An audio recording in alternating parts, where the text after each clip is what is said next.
Buenas tardes. Es un honor estar aquí. Muchas gracias a la Universidad Santo Tomás por esta invitación a este tercer encuentro de investigación. Muchas gracias también en particular para la doctora Catherine Parra por esta invitación. Bueno, entonces, si lo podemos poner en pantalla, control L. Esa no es.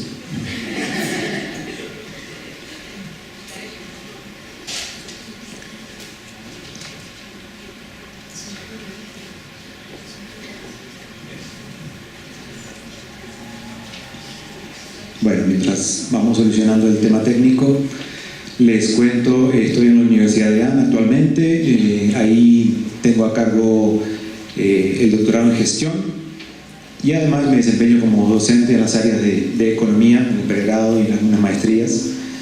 Mi área de investigación principal ha sido la economía internacional, el comercio internacional en particular, y en ese marco he estado analizando el fenómeno de la globalización y más recientemente sus relaciones con este tema de sostenibilidad. Al hacer esta presentación me demoré un poco pensando en el título y al final no me la jugué mucho, digamos, porque elegí dos palabras que han estado muy de moda en los últimos años. Para los menos jóvenes, hace 20 años solo hablábamos de globalización. La palabra estaba en todos los discursos de los políticos, de la academia, del sector privado y más recientemente todo es sostenible, ¿no? Ya parecería que tiene que tener cualquier cosa, cualquier actividad, el adjetivo sostenible. Estamos todos hablando de eso y a lo mejor no sabemos lo que es o tenemos diferentes visiones sobre lo que es eso. Entonces, bueno, esta charla trata de vincular estos dos conceptos a partir de lo que ha sido mi experiencia de investigación. Perfecto, entonces quisiera hablarles hoy sobre estos dos conceptos, globalización y sostenibilidad, y en particular tratar de vincularlos y ver qué tenemos para decir de esas dos cosas, y en particular qué desafío plantea la globalización para la sostenibilidad. Entonces, vamos a empezar tipo clase, definiendo cosas. Globalización, como les decía, es un tema que puede ser muy amplio, entonces quisiera circunscribirlo un poquito en este momento. No me voy a remontar a los fenicios, etcétera, porque casi todas las historias de globalización empiezan ahí, sino más bien mucho más recientemente. En los últimos 50 años, digamos, la globalización se ha caracterizado por la unificación o la homogeneización de los procesos de consumo, de los patrones de consumo. Más o menos todos consumimos una misma canasta de bienes y servicios, estamos globalizados en ese sentido. Hoy tomemos un joven al azar en cualquier parte del mundo, va a tener un celular en su bolsillo que va a ser de alguna de las 10 o 15 marcas más importantes que hay actualmente. No va a haber muchas sorpresas en eso, va a consumir medios digitales, va a vestirse de determinada forma, etc. Entonces, esa es como la primera parte de la globalización a la cual no me voy a referir. A la que me voy a referir es a la segunda, esta etapa actual, que está caracterizada por la emergencia de cadenas globales de valor, ¿sí? Entonces estamos hablando de la globalización desde el lado de la producción, ¿sí?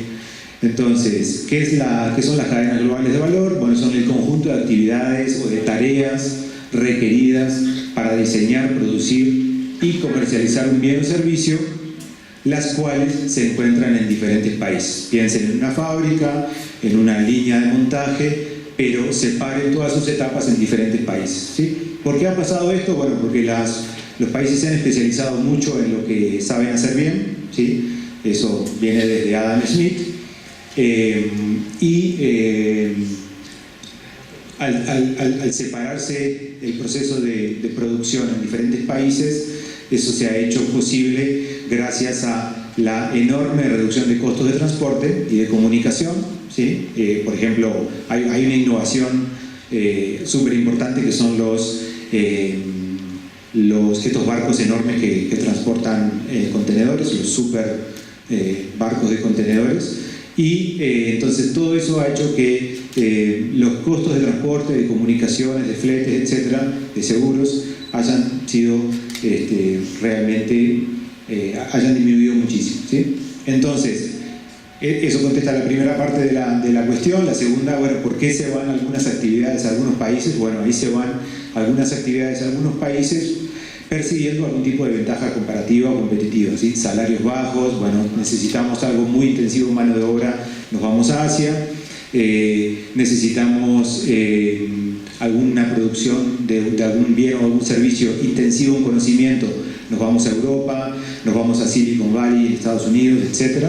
Entonces la producción se ha segregado espacialmente en los últimos 20 años. Esto es realmente muy, muy reciente. Esto está vinculado con la deslocalización, los procesos de outsourcing y offshoring, ¿sí? Deshacerse de tareas que pertenecían a la empresa y ubicarlas en otras empresas que además ahora están en otros países. Esta deslocalización ha tenido dos estrategias empresariales dominantes, que han sido la inversión extranjera directa de tipo vertical, ¿sí? Por medio de la cual una multinacional se instala en varios países para asegurarse el abastecimiento de insumos para su producción principal, y la subcontratación en el extranjero, que habla de las relaciones entre diferentes empresas a nivel internacional, ¿sí? Entonces esto obviamente tiene muchas consecuencias a nivel de firma, a nivel de empresas. Hoy en día es mucho más factible internacionalizar una empresa debido a que tenemos estas posibilidades de producción en cadenas globales de valor, etc. ¿Sí? Entonces, la consecuencia fundamental de todo este proceso de la etapa 1 y la etapa 2 es que ahora las decisiones de consumo y las de producción ocurren en países diferentes, ¿sí? Ya no es necesario, si yo voy a consumir este control remoto, no tiene que hacerse en Colombia, lo consigo en China seguramente a un precio muy, muy barato, ¿sí? Entonces, como resumen de esto, todos consumimos cada vez de forma más homogénea, de forma más parecida, y conseguimos nuestros bienes y productos y servicios no en nuestro país, sino en otros países, ¿sí? Eso es una característica que está hoy instalada en nuestro mundo, ¿sí? Entonces, el esquema general de una cadena global de valor lo podemos mostrar así. Entonces, miren que aquí en las columnas hay las diferentes etapas, esas actividades o tareas que tienen las cadenas de valor. Por ejemplo, desde la extracción de materias primas, pasando por el procesamiento y la manufactura y llegando a la demanda final, y en la que vemos que intervienen varios países, ¿sí? Este es un esquema muy lineal. En la práctica esto es mucho más complejo porque, por ejemplo, si estamos aquí en el país B, puede pasar que parte de esta producción vuelva al país A para a su vez ser otra vez procesado y transformado en otro bien, ¿sí? Que será vendido, por ejemplo, al país B, pero o al C o al D también. Entonces esto admite muchas más configuraciones, pero es para mostrar un poco la complejidad que va adquiriendo todo el comercio internacional hoy en día, ¿sí? Algunos ejemplos clásicos ya de cadenas globales de valor, bueno, los aviones, Boeing o Airbus, cualquiera de los dos, sus partes no se hacen en un solo país, sino en muchos.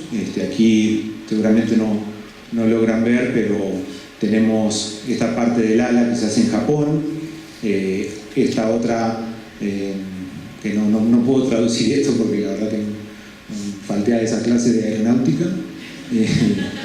Esto es Australia, Japón otra vez, California, Italia, miren los italianos, Italia otra vez, Estados Unidos, Japón, Francia y Toulouse, ahí estudié yo, ahí hacían los Airbus, el competidor de Boeing, y vean que sin embargo los Boeing tienen partes hechas en la sede de su competidor, algo que tal vez les suena más conocido del mundo de los celulares, porque saben que las pantallas táctiles del iPhone las hace Samsung, ¿sí? Entonces vean que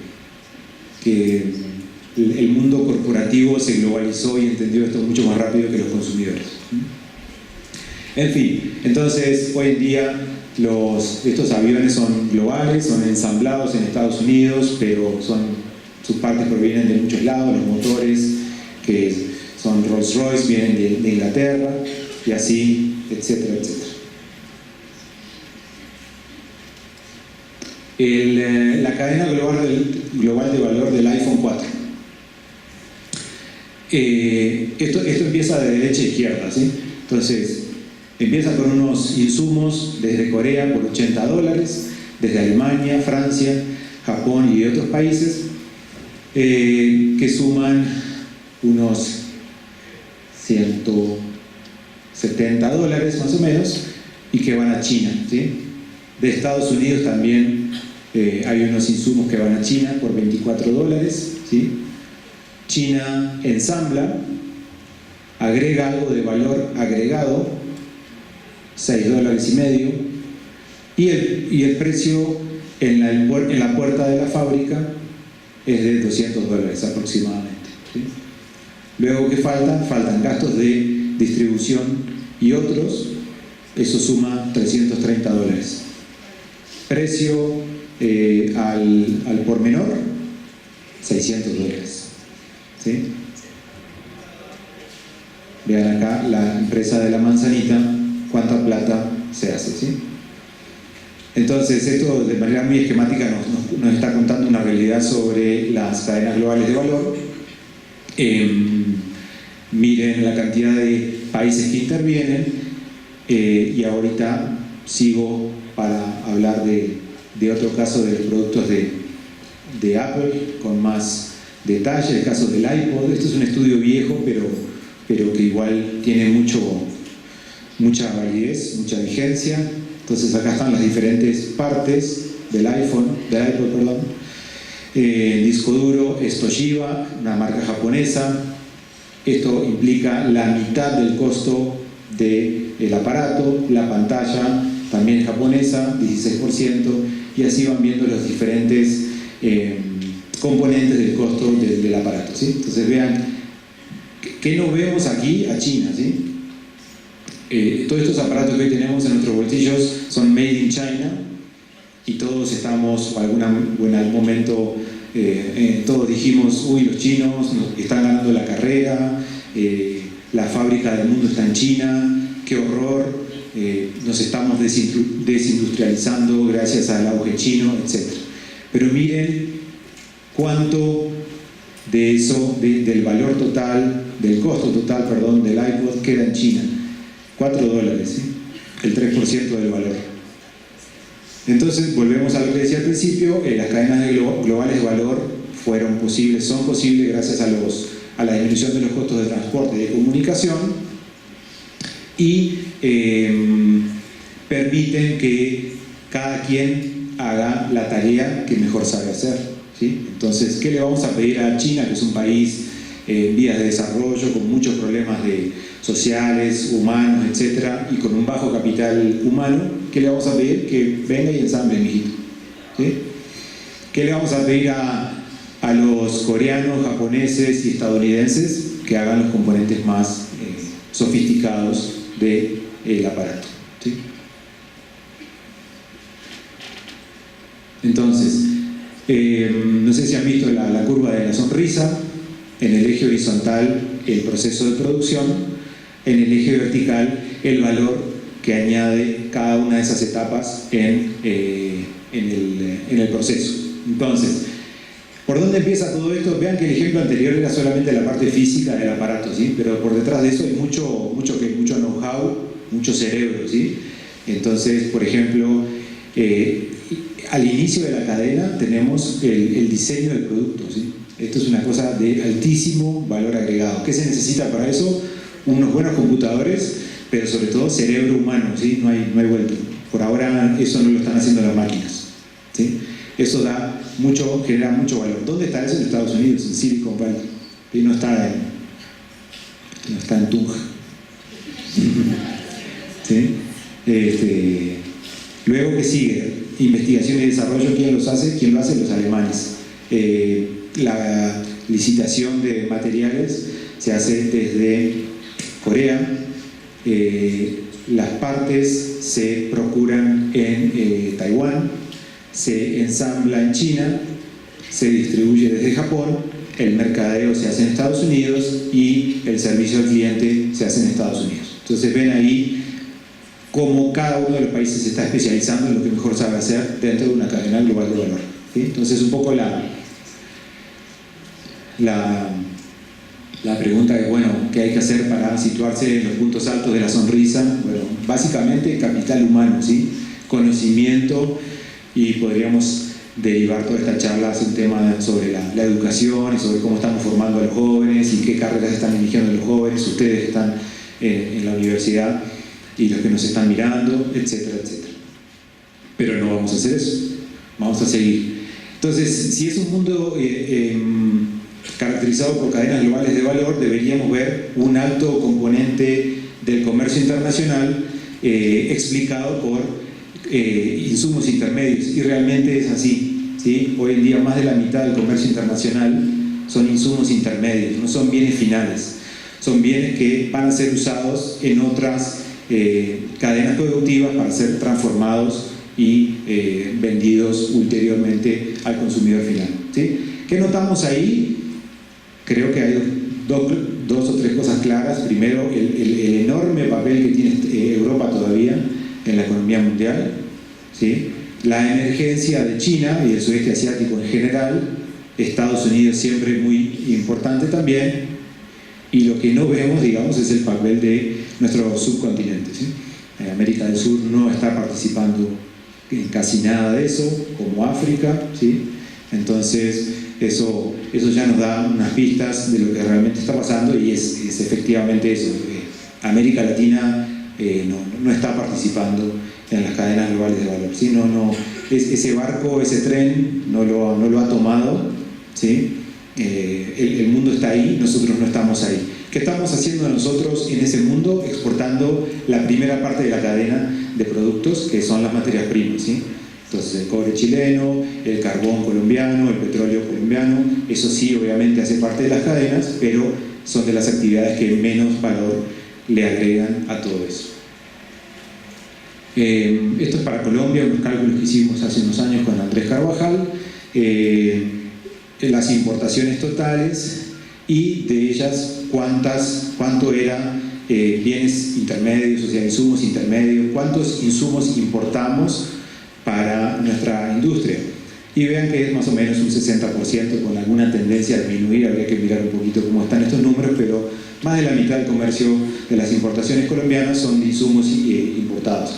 No está mal, ¿sí? Al revés, hay muchas teorías que dicen que uno de los facilitadores del desarrollo económico tiene un canal, digamos, a través de los insumos que compramos, ¿sí? Entonces, cuando uno compra un insumo importado, si es de buena calidad, va a estar incorporando también tecnología y conocimiento a sus producciones y posteriormente a lo que puede exportar. Bueno, entonces, dada esta fragmentación de los procesos de producción en cadenas globales de valor, podemos deducir que, bueno, por cada dólar que estamos vendiendo, hay una parte que son insumos nacionales o valor nacional, y hay una parte que es valor extranjero, ¿sí? Entonces esto da nacimiento a todos los indicadores de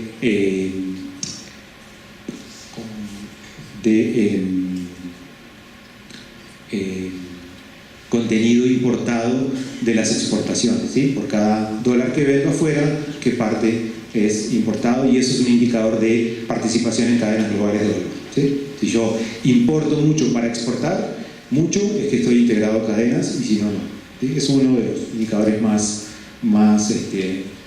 utilizados. Bueno, ¿qué es valor agregado? Es la diferencia entre las ventas y las compras, pero solamente de insumos, ¿sí? Entonces esa diferencia, para ¿qué destino tiene? Para pagar remuneraciones al capital y al trabajo, o sea, salarios y beneficios. Entonces por eso todos estamos diciendo que hay que generar valor agregado en nuestra producción, etc. ¿Por qué? Porque al final eso es parte del ingreso de las personas. Bueno, algunas estadísticas del contenido importado a las exportaciones, que como les decía es un indicador de participación en cadenas. Miren, nosotros estamos acá, 14%. ¿Sí? Eso quiere decir que cada $100 que exportamos, 14 dólares son valor agregado de otros países, de extrazona. Comparemos eso con las economías desarrolladas, la Unión Europea 26%, África 30%, el este de Asia, el sudeste asiático. Estamos por ahí, pero por el lado bajo, ¿verdad? En América Latina, estos son datos del libro de Juan Blay, del Banco Interamericano de Desarrollo. Tenemos el promedio aquí de América Latina y el Caribe, 25% más o menos. Colombia está aquí con un poco menos del 20%, ¿sí? Entonces esto es bastante coherente con lo que uno sabe de apertura comercial. Colombia, Brasil, son países muy destinados a su mercado interno todavía, a su mercado doméstico. No son grandes exportadores en términos de su tamaño, entonces presentan una baja incorporación de valor agregado extranjero en sus exportaciones, ¿sí? Costa Rica, miren, Costa Rica es un buen ejemplo de integración en cadenas a nivel latinoamericano, por todas esas historias de éxito que tienen con Intel, que tuvieron con Intel. Muchas empresas fueron a instalarse a Costa Rica para aprovechar su posición, sus ventajas, etc. Y México también. México, esto se explica obviamente por el NAFTA y por su socio, su gran socio que es Estados Unidos, las maquilas, etc. Esto es para algunos sectores de la economía, cuáles tienen un mayor contenido de valor agregado importado en sus exportaciones. La barra blanca son los países desarrollados, la barra azul los países en vías de desarrollo, ¿sí? Entonces tenemos ahí diferencias, por ejemplo, en textiles y electrónica, los países desarrollados tienen más valor agregado extranjero que los países subdesarrollados, y en químicos y maquinaria y automóviles se cumple lo contrario.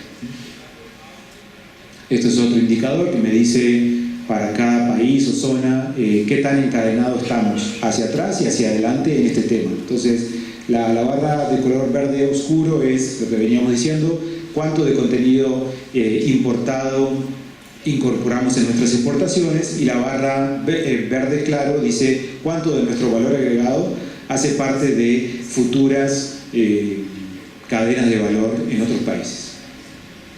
Entonces también es un indicador de integración en estas cadenas. Para Colombia tenemos esto en algunos sectores. La barra azul es el valor agregado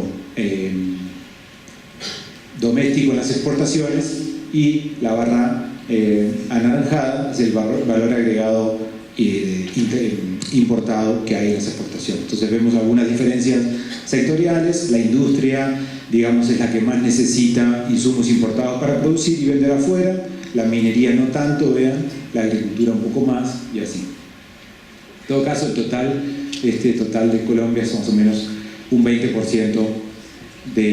Es un 20% que, les recuerdo, es por cada $100 que vendemos afuera, cuánto es valor agregado de otros países.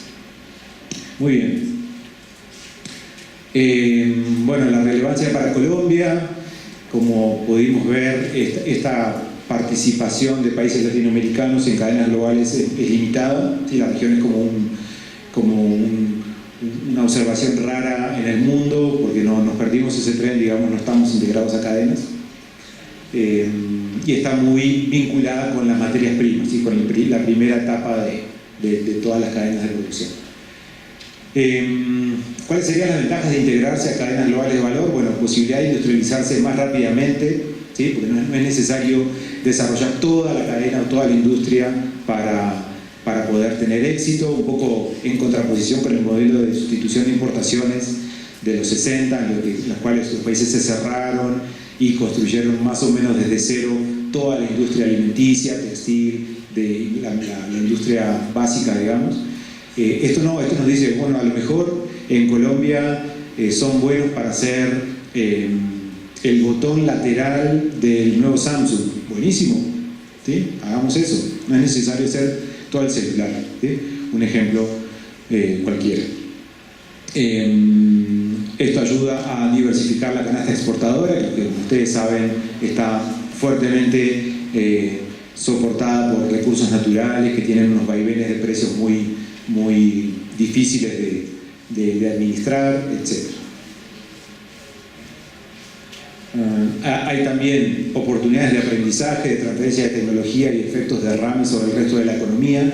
¿Sí? Cuando tenemos un sector moderno, competitivo, que está integrado a esas cadenas globales de valor exitosas, bueno, eso tiene derrame sobre el resto de la economía. Hay diferentes estudios que lo muestran. Y aprovechar esta oportunidad de la globalización para fomentar el desarrollo económico y social, ¿sí? Bueno, todo esto también es válido no solamente como país a nivel sectorial, de política, sino a nivel de empresas, de firmas. Entonces muchas empresas en los últimos 10 años han comenzado a internacionalizarse y muchas de ellas han logrado identificar algunos nichos, ¿sí? Mínimos, pero súper esperanzadores, digamos, por lo sostenibles que son en estas cadenas globales de valor. Entonces, bueno, ¿cómo estudiamos hoy las cadenas globales de valor? A través de las matrices de insumo-producto internacionales, ¿sí? Estas matrices de insumo-producto internacionales lo que hacen es, nos vinculan las estructuras productivas de las diferentes economías, ¿sí? Entonces, de esa forma nos permiten rastrear los flujos de bienes intermedios de valor entre diferentes países y sectores. Entonces son unas tablas muy grandes, que tienen unas dimensiones muy grandes y que, por ejemplo, me dicen cuánto le vende el sector metalmecánico japonés al sector textil chino, ¿sí? Y para cada año. Entonces son datos que tienen 5 dimensiones: sector y país de origen, sector y país de destino y tiempo. Entonces es una base de datos muy importante. Bueno, eso es lo que les estaba diciendo. Permiten identificar cadenas globales de valor, porque me dicen, bueno, yo para producir este control, entonces tuve que usar insumos y valor agregado de diferentes países. Estas metodologías permiten identificar claramente eso. Hay diferentes matrices de insumos productos internacionales. Tal vez han oído hablar de la TIVA, no sé, de la OCDE y de la Organización Mundial del Comercio, que se llama así porque mide el comercio en valor agregado. La EXIOBASE, que es de una universidad noruega. La UNCTAD tiene su propia base de datos, que es la EBORA. La GTAP de la Universidad de Purdue. La Unión Europea tiene la World Input Output Database. Y el gobierno de Japón tiene IDE JETRO. Y la CEPAL, junto con IPEA, que es como un instituto de investigación económica de Brasil, construyeron hace pocos años la matriz de insumo-producto suramericana, que nos permite ver cómo están integrados o qué tan mal integrados están en realidad los países de la región entre sí y con el resto del mundo. Entonces estas son algunas bases de datos que podemos usar para eso. El que quiera, yo trabajo con esto, entonces no los quiero aburrir, pero el que quiera saber más, con mucho gusto podemos hablar de todo esto. Entonces ahí llegamos al punto de la charla. ¿Qué consecuencias tienen las cadenas globales de valor en términos de sostenibilidad? Sostenibilidad, todos vimos este dibujito, ¿sí? Son los Objetivos de Desarrollo Sostenible de las Naciones Unidas. Son 17 objetivos y todos tienen que ver con alguna de las dimensiones de la sostenibilidad económica, social o ambiental. Entonces estamos todos los países tratando de perseguir esos objetivos, y les voy a contar una historia sobre qué tiene que ver esto con la globalización y las cadenas globales de valor, cómo afectan a estos objetivos. Entonces, el vínculo más importante que hay entre esto es, pensemos en lo de las cadenas globales de valor, que nos permite consumir cosas que no producimos en nuestro país, y entonces cuando estamos consumiendo algo, como por ejemplo aquí esta chica está haciendo una llamada por celular, ha comprado muchas cosas en su computador, ¿sí? No tiene necesariamente que sufrir los efectos negativos de eso.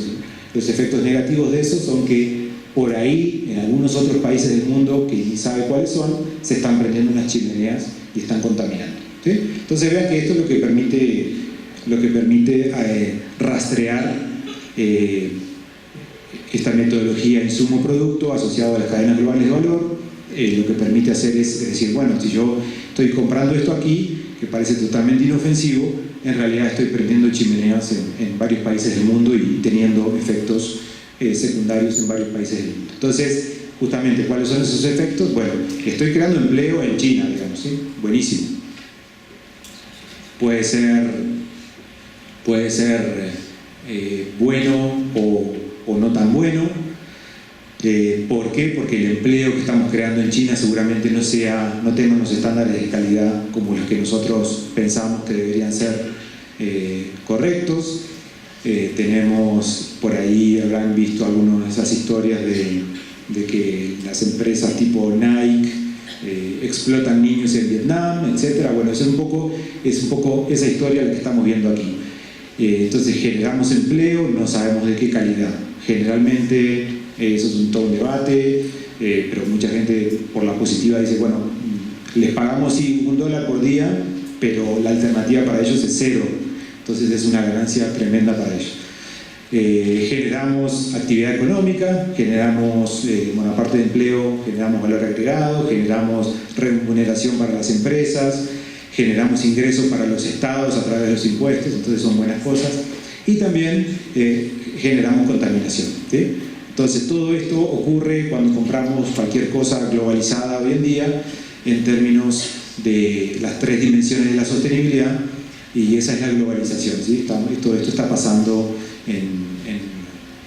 al momento de tomar nuestras decisiones de consumo.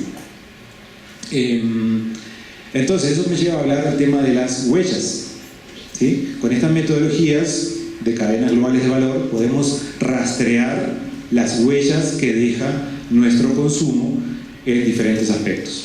Entonces, una parte importante de la investigación actual en economía del medio ambiente se está dirigiendo hacia el estudio de estas huellas que deja la actividad humana.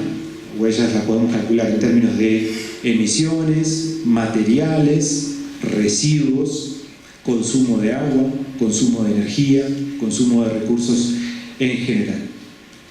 Entonces, por ejemplo, esto es como un popurrí de cosas de investigaciones que están ocurriendo ahora, son también parte de una agenda de investigación. Entonces, unos se preguntan cómo el consumo de Estados Unidos está contaminando China, por ejemplo, ¿sí?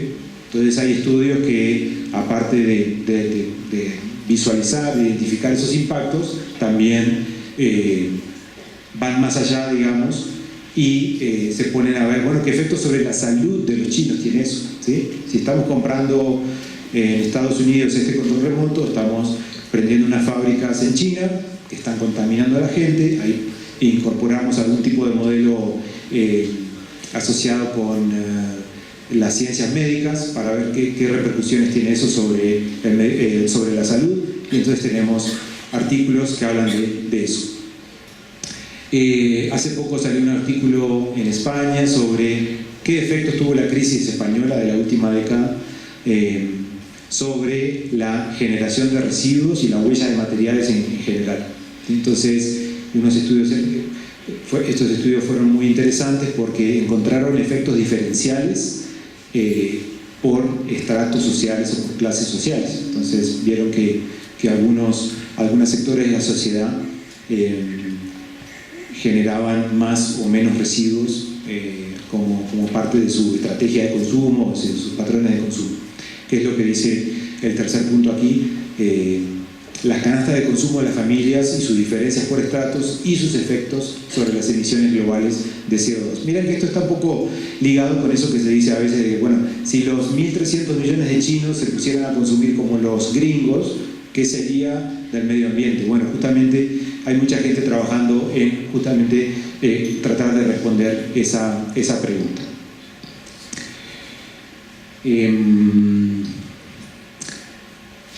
¿Cuál es el efecto de los fondos de cooperación internacional sobre la contaminación atmosférica? Entonces hay gente que se puso a ver esto en el marco de la Unión Europea. Ustedes saben que la Unión Europea tiene un programa de subsidios a las regiones más desfavorecidas, sobre todo las zonas nuevas, pero no es por países, sino es realmente por regiones de cada país. Entonces, claro, qué buena cosa, ¿no? O sea, qué bien que tengan esa plata para repartir, etc. Pero claro, todo eso está afectando el medio ambiente, no solamente en esos lugares, sino en el resto del mundo. Entonces, el resto del mundo, a lo mejor sin quererlo y sin saberlo, está siendo más contaminado por efecto de esos programas de ayuda. Esto lo podemos ver también en América Latina. Pongámonos a ver cuál es la huella de carbono de los préstamos del BID, por ejemplo. ¿Sí? Sería súper interesante ver eso. O el de la inversión extranjera directa. O sea, Colombia se benefició muchísimo en los últimos años, antes del 2014, por el boom de los commodities. Entró un montón de inversión extranjera directa, ¿sí? Que tuvo unos efectos buenísimos sobre la generación de valor agregado, impuestos, regalías, empleo, aunque empleo no creo tanto. Y bueno, sería bueno decir, bueno, y en términos de emisiones, en términos de uso de agua, ahora que estamos con el tema del fracking ahí en la mesa, sería interesante ver esto, y así. Luego hay estudios que dicen, ojo, que a veces por perseguir algunos objetivos del desarrollo sostenible, necesariamente vamos a perjudicar otros, lo cual es una pregunta de investigación buenísima para la academia, porque nos dice, bueno, ¿cuál es el compromiso justo entre diferentes objetivos de desarrollo? ¿Sí? Entonces, recuerdo un paper que era en una localidad española que habían hecho una campaña de estas típicas de compra local, compra nacional para favorecer la economía nacional, etc. Entonces, era compra local de productos vegetales, o sea, verduras, ¿sí? Verduras. ¿Qué pasa con las verduras? Es una producción intensiva en agua, necesita mucha agua, ¿sí? Entonces esto era en Andalucía, que es una zona súper seca de España. Entonces, listo, compre local, la gente se puso a comprar local y buenísimo, generó empleo, ingreso, condiciones de vida aceptables para mucha gente. Y saltó un ambientalista y dijo, nos estamos quedando sin agua gracias a esa estrategia. Entonces, ¿por qué mejor no compramos las verduras en el norte de África o en América del Sur, que son regiones que tienen más agua? América del Sur en particular es intensiva en agua, tenemos mucha agua aquí, y así no afectamos este objetivo del milenio de cuidar el agua. Entonces vean que se plantean un montón de interrogantes súper interesantes para una agenda de investigación. Por último, les quiero mencionar que bueno, hoy en día la humanidad vive en ciudades, cada vez va a ser más importante eso. La urbanización del mundo está creciendo mucho, los países menos desarrollados son los que todavía están en rezago, pero se van a volver mucho más urbanos, y eso tiene muchos problemas ambientales, ¿sí? Entonces esto también podemos hacer la huella de carbono y la huella de emisiones sobre de una ciudad o un asentamiento o lo que sea. Listo, pensamientos finales. ¿Cuál es la responsabilidad de la empresa en todo esto? Entonces aquí volvamos al tema de responsabilidad social que nos hablaba el profesor hoy. Y claro, coincido con el profe que muchas veces es un discurso súper vacío, ¿no? En particular, no estamos teniendo en cuenta la huella de carbono de las empresas, ¿sí? Entonces hay muchas más cosas. La empresa, por hacer su estrategia de negocios, tiene una huella directa que es la que se ve, digamos, en la contaminación que pueda producir, pero también a través de sus compras está prendiendo chimeneas en diferentes partes del mundo. Entonces eso hoy en día se puede medir, se puede cuantificar, en Europa ya lo están haciendo y eso va a tener que llegar aquí a América Latina. Estamos hablando mucho de economía circular, donde todo se transforma, de la cuna a la cuna y no de la cuna a la tumba, o sea, tratar de que el proceso de producción no sea lineal, sino que vuelva y podamos reutilizar todo. Eso tiene implicaciones no solamente para el reciclaje, sino desde el diseño de las cosas, ¿sí? Y yo sé que como empresa de controles remotos, que me voy a tener que ocupar del desecho de este control remoto, bueno, a lo mejor lo diseño mejor para que cuando me lo devuelvan le pueda sacar un valor, ¿sí? Entonces tiene unas implicaciones. Hay una donut economics. Yo no sabía esto. Hay una economía de la dona. ¿Qué es eso? Bueno, no sé bien lo que es eso, pero junto con la economía circular, la economía naranja y la economía azul, tenemos la economía de las donas, ¿sí? Esto es como es simplemente una metáfora que hace referencia a que tenemos unos círculos así en la humanidad, y el último círculo es el círculo de la ambiental, de la sostenibilidad. No nos podemos salir de ese círculo, tenemos que estar entre unos límites inferiores y superiores para garantizar unos niveles de crecimiento y desarrollo humano. Y de crecimiento verde. ¿Qué es crecimiento verde? Tratar de separar el crecimiento económico de la contaminación y de los efectos negativos sobre el medio ambiente. Eso también se está hablando mucho.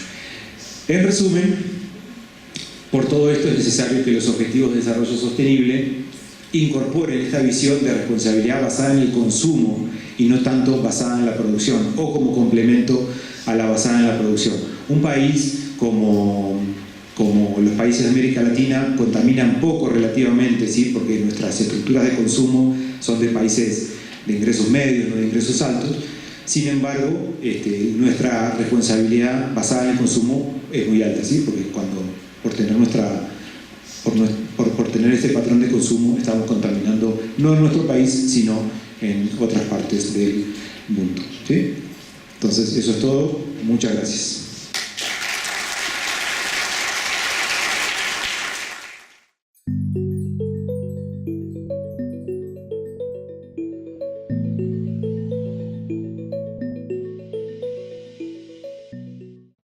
Institución de Educación Superior, sujeta a inspección y vigilancia por el Ministerio de Educación Nacional.